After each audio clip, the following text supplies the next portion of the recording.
Once upon a time, in a secluded Zen monastery nestled amidst the mountains, there lived a young monk named Kaito.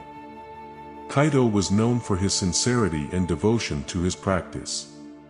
He woke up before dawn, meditated tirelessly, and followed the monastery's routine diligently. One day, Kaito approached the wise old Zen master, Rashi Haruki, seeking guidance on avoiding distractions during meditation. "Rashi," Kaito began, "I find it challenging to keep my mind from wandering during meditation. I'm often pulled away by thoughts, worries, and daydreams. How can I remain focused and free from these distractions?" Rashi Haruki nodded thoughtfully and invited Kaito to the temple's garden.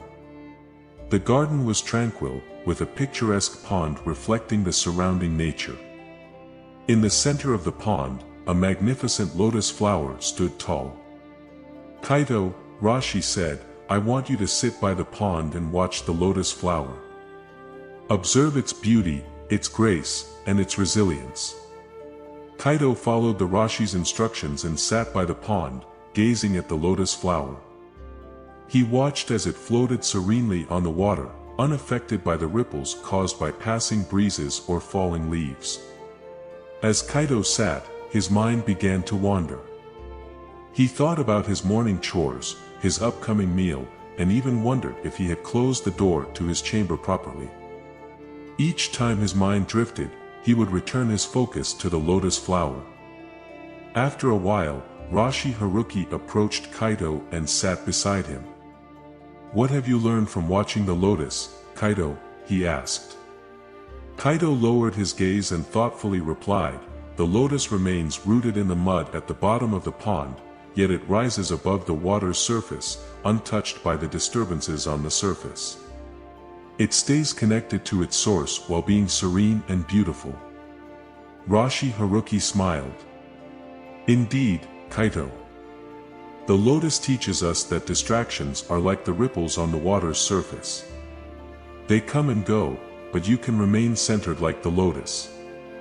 When thoughts and distractions arise during meditation, acknowledge them like passing ripples, but return your focus to your breath, just like you did with the lotus."